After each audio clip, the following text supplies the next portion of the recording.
What's up, y'all? Coach Simmons here. Um, I want to get this out. I'm a little busy today at work, so I want to make sure I get this thought out.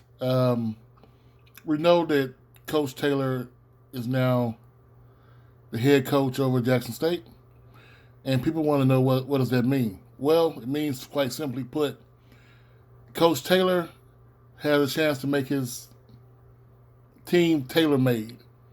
We saw what he did against Alabama A&M last year, and honestly, the same thing happened with Coach Bartolone when he had his first game against FAMU. It appears that new coaches coming in, they get to run their offense. Of course, when Shador feels a little more comfortable, is when the offense kind of teeters.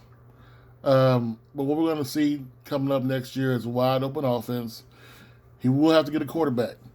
I don't mean he doesn't need to get a quarterback like Shador. Doesn't need to find a Dan Marino or a Tom Brady style quarterback. He also doesn't need to find a Michael Vick. I think his offense runs better when it's like a little bit of a mixture. If I were to find any quarterback that can kind of be the game plan for him. Get me wrong, this is not, he doesn't have to find this particular quarterback, but the style the quarterback plays is definitely Randall Cunningham. A quarterback who can throw the ball deep, keep the defense honest, and when it breaks down, then he can run. Not a run-first quarterback, not a pocket quarterback. More of a hybrid.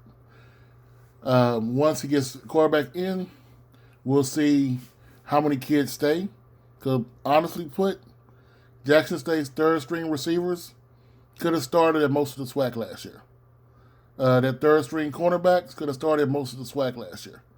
So they had so much depth last year, depending on who stays and who leaves, they can still be contention for the top of the SWAC.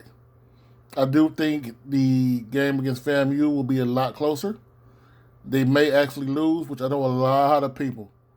I'm not saying anybody's names, but a lot of people want Jackson State to lose against FAMU or anybody in the SWAC. But that may be a gift and a curse. The gift being, hey, look, you know what? They lose to FAMU. There isn't many people in the SWAC that can beat them. Let's be honest. You're looking at Pine Bluff, you're looking at Southern probably, Grambling, looking at Valley with no coach, Bethune-Cookman. I mean, come on.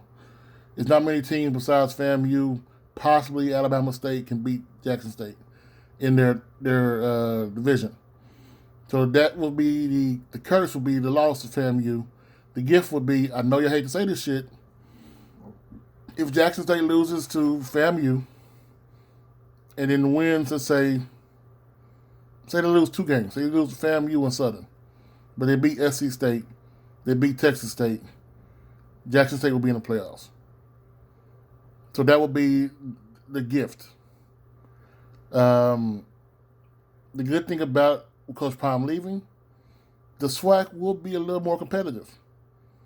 If they actually have a chance to beat Jackson State, I see them coming out probably without knowing the quarterback with 2 losses next year in the SWAC. Which means FAMU will be in Celebration Bowl and Jackson will be in the playoffs. So that's going to be your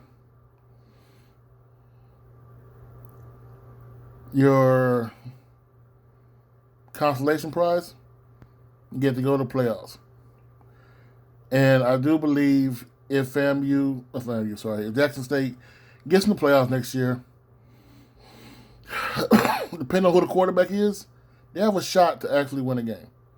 I'm not impressed with a lot of FCS teams, especially the ones like Villanova's or even Holy Cross for a little bit of a stint because a lot of teams in the FCS don't have speed.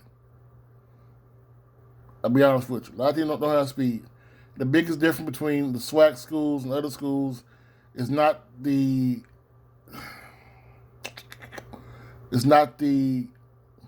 receivers and cornerbacks and safeties.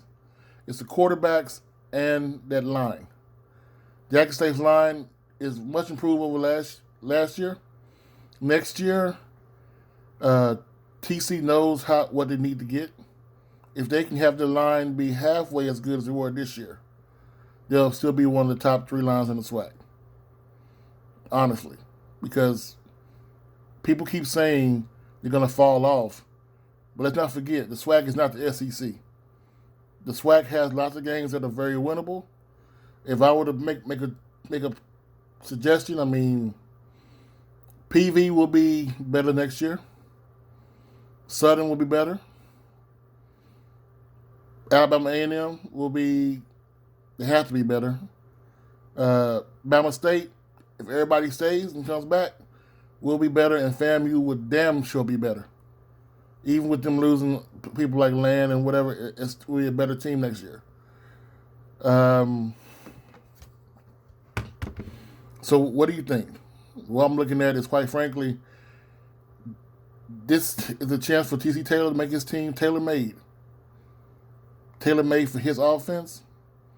Not an RPO style, but more of a balanced offense with the speed. If they bring back Weidman, Rucker, and Gaines, that's all they need.